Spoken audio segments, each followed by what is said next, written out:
Good morning, students.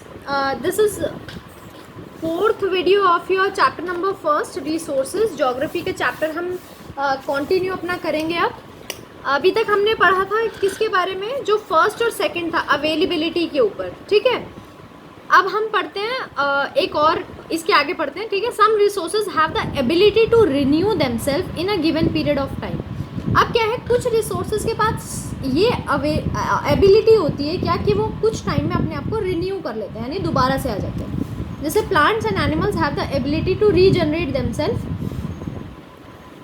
And forest and wildlife are renewable resources. यानी क्या होता है, अगर आप प्लांट काट दो तो वो ख़त्म नहीं होंगे, उनको मतलब क्योंकि नेचुरल है तो टाइम तो लगेगा, मगर वापस आ जाते हैं, मतलब बहुत कम टाइम में। बजाय जैसे मिनरल्स होती है वो कई मिलियन ऑफ ईयर्स में आती है, मगर प्लांट्स और एनिमल्स को इतना टाइम नहीं लगता। जैसे आपने अभी देखा होगा लॉकडाउन में, अब आपको क्योंकि ह्यूमन बीइंग बाहर नहीं जा रहे हैं, पोल्यूशन नहीं है, गाड़ियाँ नहीं चल रही हैं, तो क्या है कि हर जगह आपको ग्रीनरी दिखेगी, प्लांट्स दिखेंगे, वो बहुत जल्दी जल्दी उगते हैं। एनिमल्स के पास भी यही एबिलिटी होती है कि बहुत जल्दी पैदा होते हैं। ठीक है, फॉरेस्ट और वाइल्ड लाइफ, ठीक है, ये सब रिन्यूएबल रिसोर्सेज है। Minerals are non renewable. अब मिनरल्स नॉन रिन्यूएबल है, अभी आपको बताया था ना कि मिनरल्स क्या है, मिलियन ऑफ ईयर्स में आती है, तो ये नॉन रिन्यूएबल है, दोबारा से रिन्यू नहीं होती। रीन्यू मतलब दोबारा, री मतलब दोबारा, रिन्यू न्यू मतलब नई हो जाना, तो दोबारा से नई नहीं होती, यानी दोबारा से नई नहीं आती। वंस दे आर एग्जॉस्ट, अगर एक बार ख़त्म हो जाए, दे कांट बी रीमेड, दोबारा बन भी नहीं सकती। Some of the important renewable resources are, कुछ रिन्यूएबल रिसोर्सेज जो ज़रूरी है वो क्या है, पानी, फॉरेस्ट, सोलर, सोलर यानी जो धूप से हमें मिलता है वो सोलर होता है। ठीक है, धूप की रोशनी, wind and tidal energy. Tidal energy बेटा, टाइडल एनर्जी ऐसी होती है जो लहरों से आती है, जो हमारे ओशंस हैं, सी हैं, उनकी लहरों से आती हैं। ठीक है, Nowadays, with the help of modern technology, some of the resources have also been recycled. अब क्योंकि हमने टेक्नोलॉजी को इम्प्रूव कर लिया है, तो हम कुछ रिसोर्सेज को रिसाइकल करते हैं, यानी दोबारा से इस्तेमाल करते हैं।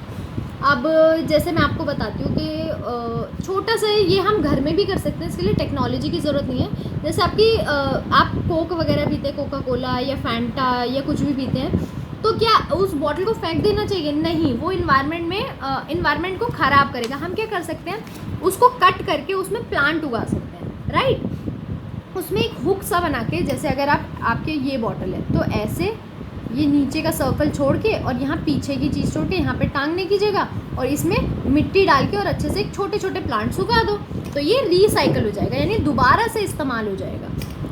Paper is one of the example of it, और पेपर एक एग्जाम्पल है रिसाइकिल का। Some of the metal like gold, silver, iron can also be recycle.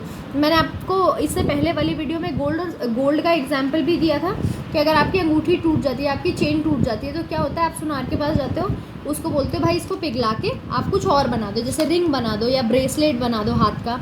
ठीक है, तो ये सब जो है रिसाइकल हो जाते हैं।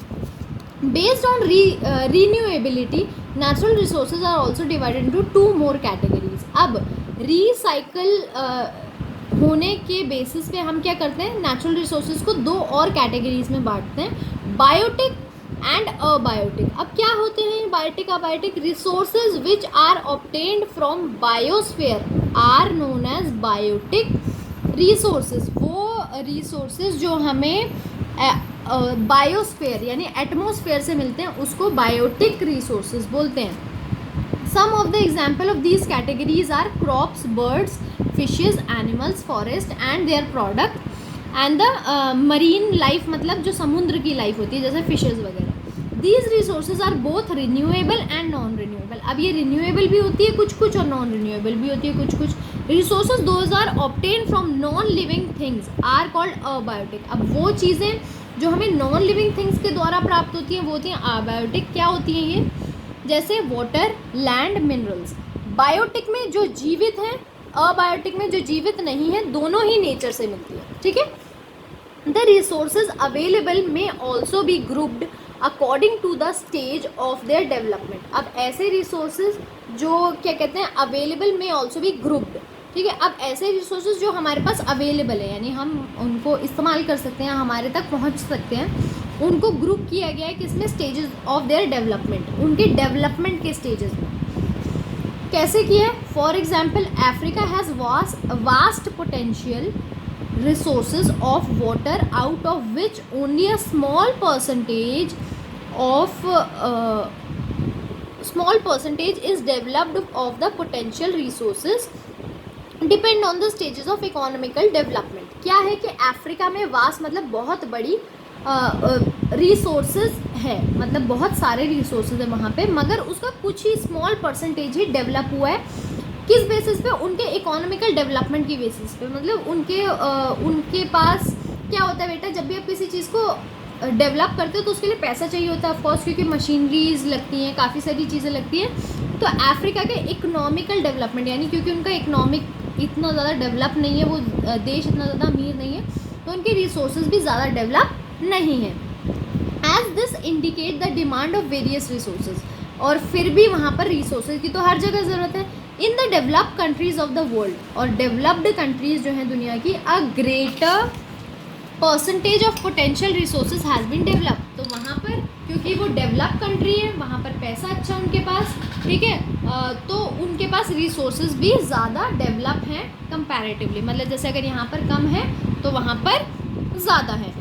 As a result, the distribution of the potentials as well as developed resources on the surface of the earth is highly uneven। तो क्या है, इसको हम कैसे देख सकते हैं कि इसी का रिजल्ट है कि distribution of potentials as well as developed resources, जो हमारे मतलब जो रिसोर्सेज हैं उनका जो डिस्ट्रीब्यूशन है अर्थ की सरफेस पे वो हाईली अनइवन है।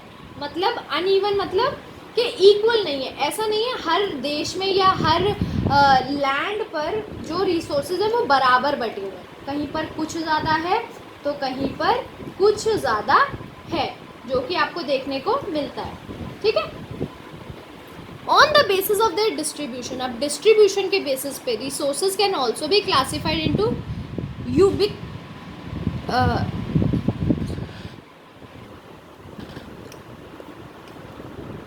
कैसे पढ़ेंगे इसको, यूबिक्यूटस। तो जब इसको एक साथ पढ़ेंगे तो क्या पढ़ेंगे, यूबिक्यूटस, और लोकलाइज्ड मतलब जो हर जगह है, ठीक है। अब डिस्ट्रीब्यूशन के बेसिस पे रिसोर्सेज को किस में डिवाइड किया गया है, एक तो यूबिक्यूटस यानी जो हर जगह है, ठीक है, और जो नहीं होगा obviously resources that are found everywhere like air we breathe are ubiquitous, यानी जैसे एयर है ये हर जगह है, तो जो भी चीज़ हर जगह होती है इक्वली है हर जगह, उसको यूबिक्यूटस बोलते हैं। But those which are found only in a certain place are localized like iron and copper, ठीक है।